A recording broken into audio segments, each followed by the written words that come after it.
All through this book, I've spoken about the power of the imagination. It lies at the heart of the creative process and is the very substance of life, allied as it is to the power to attract to us what we most desire. This power makes all the difference between the winners and the losers. I would like to see in 20 years a literate and poverty free India. I dream of an India governed by noble leaders. I dream of a system where the work of scientists and technologists is focused on specific missions driven by goals relevant to the common man. How is this dream to be made real? We need to realize that missions are always bigger than organizations, just as organizations are always bigger than the individuals who run them. Missions need effort, and the mind provides the purpose. Seen this way, consider which department or ministry will take man to Mars and build a habitat there. Can 2 lakh megawatt of electric power be generated by isolated efforts in thermal, hydroelectric, nuclear, and non-conventional sectors without an integrated effort? Can the second green revolution happen without agricultural scientists, biotechnologists, and irrigation experts working together? Without proper diagnostic facilities in clinics and affordable drugs reaching our masses, our biotechnology laboratories and medical councils will continue to perpetuate each other's survival without serving the purpose of their existence. To set in place the most advanced medical facilities and make these available to the people at reasonable prices.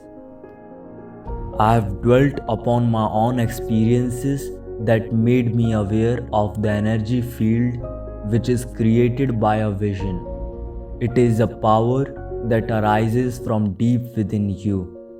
This power is the basis for the movement towards excellence we saw at the time of independence. I have been touched by this power on many occasions while facing a challenge. Pre-independence India reverberated with it. It helped us humble a mighty empire. Jamshedji Nusirwanji Tata brought the steel industry to India, even though the British rulers were not favorably disposed to the idea. Acharya P.C. Rai nurtured the chemical and pharmaceutical industries. We saw the birth of many great institutions like the Indian Institute of Science, Bangalore, started by J.N. Tata, the Banaras Hindu University, established by Pandit Madan Mohan Malviya, and Aligarh Muslim University, set up by Sir Syed Ahmad Khan. Some of the progressive Maharajas too set up universities, as in Baroda. There are many examples in all these cases. The motivation was to see India come up in the world, to demonstrate that India can do it. Are we in a position to continue that work, revive that spirit of enterprise? Shall we ever see cars designed and manufactured in India, dotting the roads in Frankfurt or Seoul? Or Indian satellite launch vehicles place communication, weather and remote sensing satellites of other nations in orbit? Or see India build power stations for the USA, Japan and China? The possibility will remain remote if we stay with the present trend of low aim.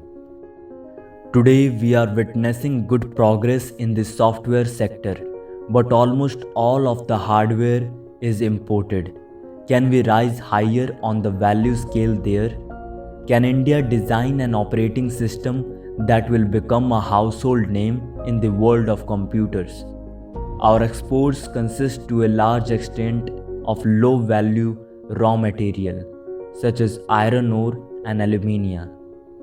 Can we not convert these into a wide range of products that find an international market?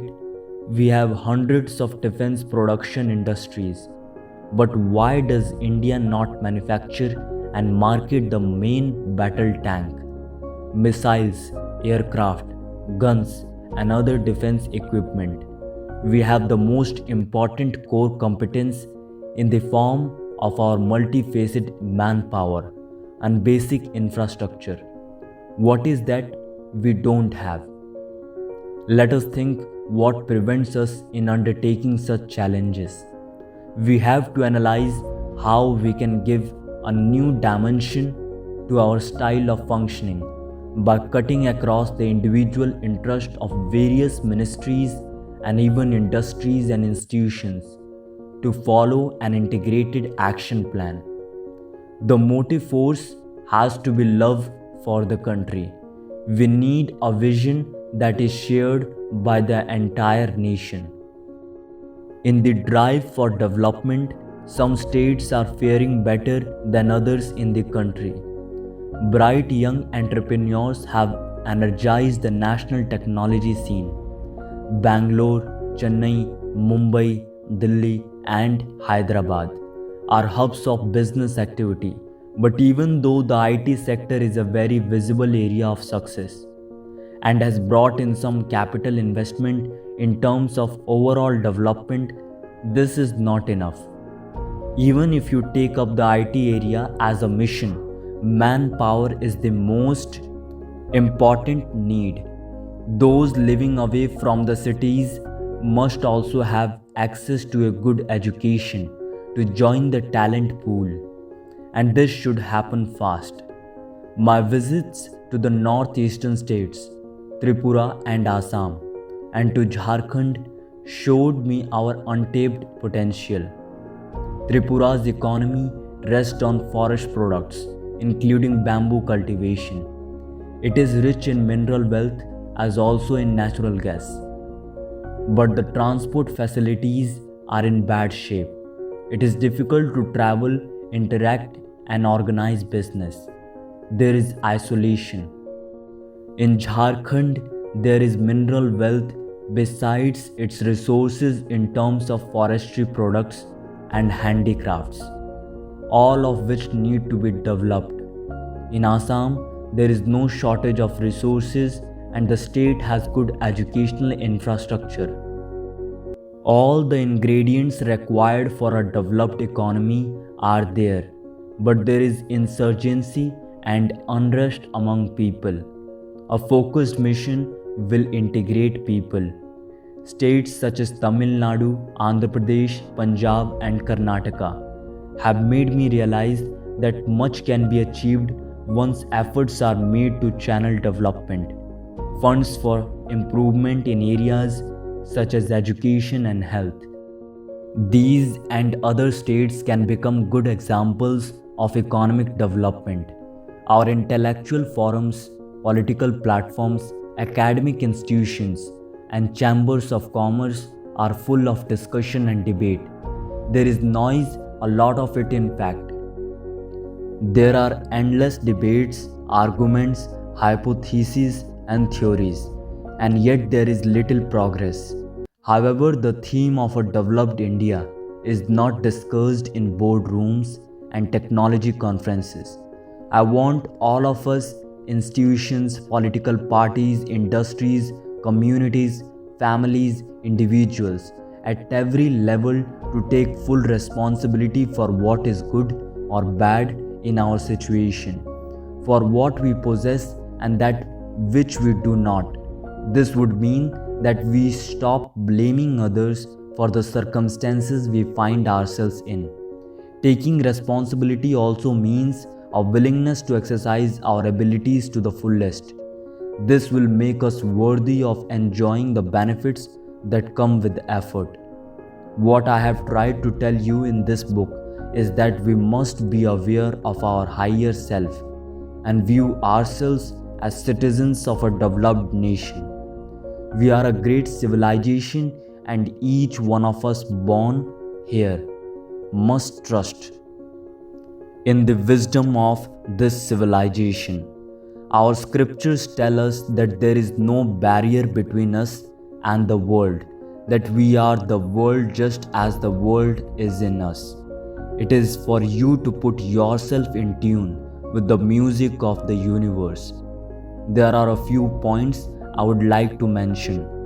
The needs of a nation's people are bigger and much more important than any other considerations. The mission of Parliament is that it has to be alive and dynamic over issues vital to the existence of our very nationhood. Our freedom did not come as a gift. The whole country struggled for decades to achieve the first vision of independence, so we have to protect it. There were excellent leaders in all walks of life, science, education, and industry. To preserve this freedom from intruders and others who would compromise it is our bounden duty and not a matter of choice and convenience.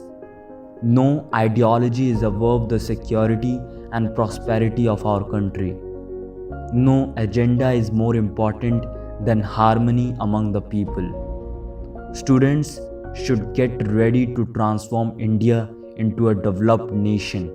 Ignite your minds and think big. A teacher once said, "Give me a 5-year-old child. After 7 years, no God or devil will be able to change the child." Will all teachers be such gurus? The administrators have a great opportunity to link the people and political leaders. They should always take decisions that are good for the people. I believe it is only executives like empowered district collectors who can assist transformation. The state's Central Integrated Fund has to be deployed in mission mode programs. 50 years after independence, the results of scientific effort have not reached the people to the extent required. It is time the advances in science and technology are deployed in a big way to transform rural life. Global competition is on, be it WTO, competition from multinationals, or China. For industrialists, competing with high performance and cost-effective products will result in growth for the industry. Competitiveness and innovation are the two pillars of industrial growth. Industries, by working together, can generate multinational institutions, reversing the present trend. The IT community, by its innovativeness, has given India stature in the world. India is a competitive nation in IT today. IT must be used for healthcare, telemedicine, to remove illiteracy, generate skills, and for e-governance and tele-education. Transform the nation into a knowledge society with IT as the linking tool. Finally, the farmers have given this country surplus food with their sweat. Time has come for two events to take place in agriculture sector. One, the value addition of all agricultural products. The second is to improve the quality of agriculture products and compete in the world market. Above all, marketing itself is a great business tool. We have to create a new cadre for this purpose. These steps will bring relief to the farmers. And to God the Almighty, make my people sweat. Let their toil create many more Agnis that can annihilate evil. Let my country prosper in peace. Let my people live in harmony. Let me go to dust as a proud citizen of India, to rise again and rejoice in its glory.